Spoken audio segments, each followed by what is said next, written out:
Horoscope ng Libra para sa Setyembre.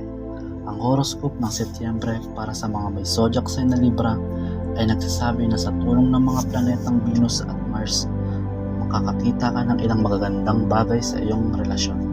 Magkakaroon ka ng pakiramdam ng katiyakan at kaligayahan kahit na kinakailangan mong malampasan ang mga maraming hadlang upang makamit ang tagumpay sa iyong buhay. Ayon sa iyong love horoscope, magiging maganda ang iyong relasyon ngayong buwan. Ngunit, upang mapanatili ito, kailangan mong kontrolin ang sarili at maunawaan ang emosyon ng iyong kasintahan. Ito ay makakatulong sa iyo na dalhin ang relasyon sa next level. Ang mga bagay na ito ay makakatulong sa iyo malampasan ang mga naganap na alitan ng nakaraan at maaari ka rin magplano ng bakasyon upang magkaroon ng sariwang simula o ika nga fresh start kasama ang iyong kasintahan.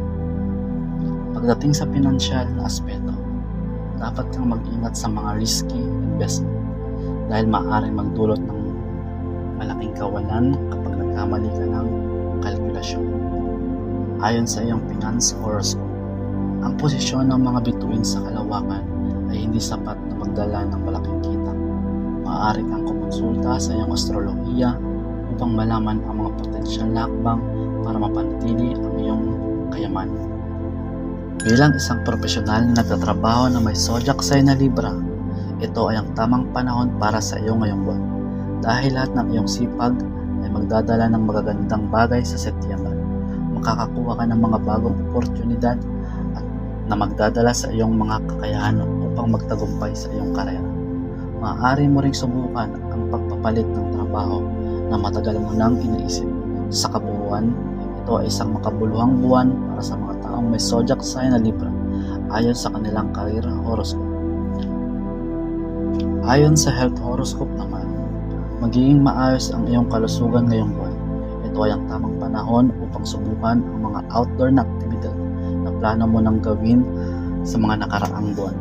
Gayunpaman, dapat kang mag-ingat sa pamamagitan ng mga paminsang check-up sa kalusugan at pagpapanatili ng tamang exercise routine.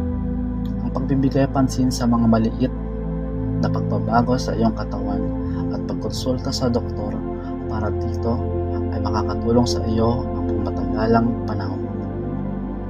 Tips para sa Setyembre na dapat mong sundan.